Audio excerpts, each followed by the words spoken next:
1993년 홍콩의 심장부 카이탁 공항으로 향하던 보잉 747 여객기가 거대한 콘크리트 덩어리 위를 아슬아슬하게 스쳐 지나갈 때 승객들은 창밖으로 믿을 수 없는 광경을 목격하곤 했습니다. 낡고 부식된 건물들이 마치 하나의 거대한 유기체처럼 뒤엉켜 하늘을 찌르듯 솟아있고 그 옥상 위로 빽빽하게 널린 빨래와 숲을 이룬 녹슨 안테나들이 비행기의 엔진 소리에 맞춰 위태롭게 흔들리는 모습. 그것은 현대 문명이 낳은 가장 기괴하고도 매혹적인 괴물, 구룡성체의 마지막 모습이었습니다. 축구장 3개 면적에 불과한 0.03제곱킬로미터의 좁은 땅에 5만 명이 넘는 인구가 밀집해 살았던 이곳은 단순한 빈민가를 넘어 인류 역사상 전무후무한 인구 밀도를 기록한 어둠의 요새이자 그 자체로 하나의 완결된 생태계였습니다.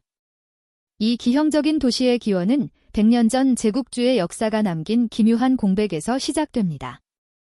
1898년 영국이 홍콩을 조차할 당시 청나라 조정은 군사적 요충지였던 이 작은 성체만큼은 내어줄 수 없다고 버텼고 영국은 이를 묵인했습니다. 하지만 청나라가 멸망하고 일본의 침략과 국공내전을 거치며 이곳은 누구의 간섭도 받지 않는 완벽한 주권의 사각지대, 즉 홍콩 속의 중국 영토로 남게 되었습니다. 2차 대전 후 공산화를 피해 쏟아져 들어온 중국 난민들은 주인이 없는 이 땅에 말뚝을 박고 건물을 올리기 시작했습니다. 건축가는 없었습니다. 설계도도 존재하지 않았습니다. 그저 옆 건물의 벽에 기대어 새로운 기둥을 세우고 그 위에 또 다른 층을 쌓아 올리는 무계획의 증식만이 있었을 뿐입니다. 그렇게 12층, 14층까지 위태롭게 솟아오른 350여 개의 고층 건물들은 서로의 빛을 가리며 거대한 콘크리트 숲을 형성했고 대낮에도 햇빛이 바닥에 닿지 않아 24시간 형광등을 켜야 하는 영원한 밤의 도시가 완성되었습니다. 이곳의 건물들이 더 이상 높아지지 못한 유일한 이유는 바로 머리 위를 스치듯 지나가는 비행기의 고도 제한 때문이었습니다. 치외법권의 그늘 아래서 구룡성체는 필연적으로 범죄의 온상이 되었습니다. 홍콩 경찰조차 진입을 꺼려했던 1950년대와 60년대, 성체의 실질적인 지배자는 삼합회였습니다. 미로처럼 얽힌 좁은 골목 깊숙한 곳에서는 아편굴의 매캐한 연기가 피어올랐고 한쪽에서는 스트립쇼와 불법 도박판이 밤새 벌어졌습니다.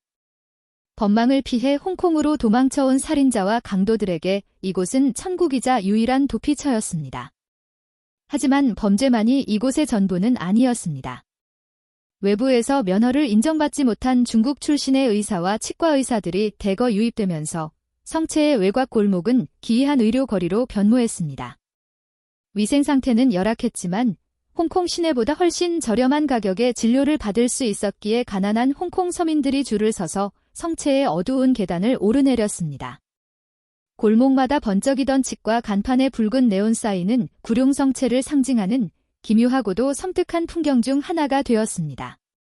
더욱 놀라운 것은 이 혼돈 속에서 피어난 평범한 사람들의 치열하고도 끈질긴 삶의 방식이었습니다. 성체 내부에는 외부인의 상상을 초월하는 거대한 지하 경제와 산업이 돌아가고 있었습니다. 특히 홍콩 전체 식당에 공급되는 어묵의 80%가 위생검사를 전혀 받지 않는 성체 내부의 영세 공장에서 만들어졌다는 사실은 당시 홍콩 사회의 공공연한 비밀이었습니다. 좁은 방 안에서 온 가족이 매달려 플라스틱 꽃을 조립하고 딤섬을 빚으며 쉴 새 없이 돌아가는 재봉틀 소리가 아편굴의 소음과 뒤섞였습니다. 상수도 시설이 없어 주민들은 불법으로 수도관을 연결하거나 지하 100m 깊이까지 파고 들어간 70여 개의 우물에서 퍼올린 물을 양동이에 담아 14층까지 날라야 했습니다. 전기는 거미줄처럼 얽힌 불법 전선을 통해 공급되었는데 끊어지거나 합선되어 화재가 나는 일이 다반사였지만 주민들은 구룡성체 주민자치회라는 그들만의 자경단을 조직해 스스로 불을 끄고 치안을 유지하며 생존해 나갔습니다. 이곳의 공간 구조는 그 자체로 미스터리였습니다. 건물과 건물이 층마다 복잡하게 연결되어 있어 주민들은 땅을 밟지 않고도 성체의 동쪽 끝에서 서쪽 끝까지 이동할 수 있었습니다. 이 복잡한 미로는 아이들에게는 세상에서 가장 거대한 놀이터였습니다. 마약 중독자가 주사바늘을 꽂고 있는 계단참 바로 옆에서 아이들이 술래잡기를 하고 성매매 업소와 유치원이 얇은 벽 하나를 사이에 두고 공존하는 기막힌 동거가 일상이었습니다. 우체부조차 길을 잃어버리기 일쑤여서 성체의 지리를 꿰뚫고 있는 단 한 명의 전담 우체부만이 이 미로 속에 편지를 배달할 수 있었다는 일화는 이곳의 폐쇄성을 단적으로 보여줍니다.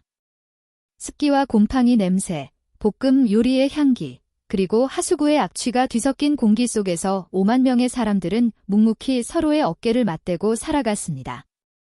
이 디스토피아적 풍경은 훗날 블레이드 러너나 공각기동대 같은 사이버 펑크 장르에 지대한 영감을 줄 정도로 강렬한 미학적 충격을 남겼습니다. 머리 위로 엉킨 전선들, 벽을 타고 흐르는 오수, 좁은 통로 사이로 새어나오는 증기, 그리고 그 속에서 들려오는 마작 소리와 아이들의 울음소리가 뒤섞인 풍경은 미래 도시의 암울한 원형과도 같았습니다. 하지만 위태롭게 유지되던 이 생태계도 1984년 영국과 중국의 홍콩 반환 협정으로 인해 종말을 예고받게 됩니다. 홍콩의 치부를 지우고 싶었던 양국 정부는 성체의 철거를 합의했고, 오랜 설득과 보상 절차 끝에 1993년 철거의 망치가 성체의 벽을 때리기 시작했습니다. 주민들이 떠난 텅 빈 성체에는 한동안 적막만이 감돌았고, 주인 잃은 가구들과 벽에 붙은 낡은 달력만이 이곳에 사람이 살았음을 증명하고 있었습니다.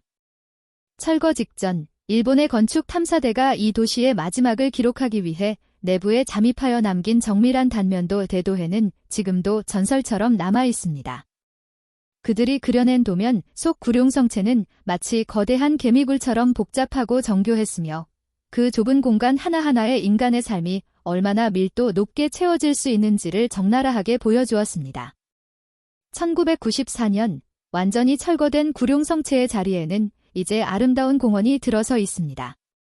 과거의 어둠과 악취는 사라지고 평화로운 정자와 연못이 그 자리를 대신하고 있지만 우리는 기억해야 합니다.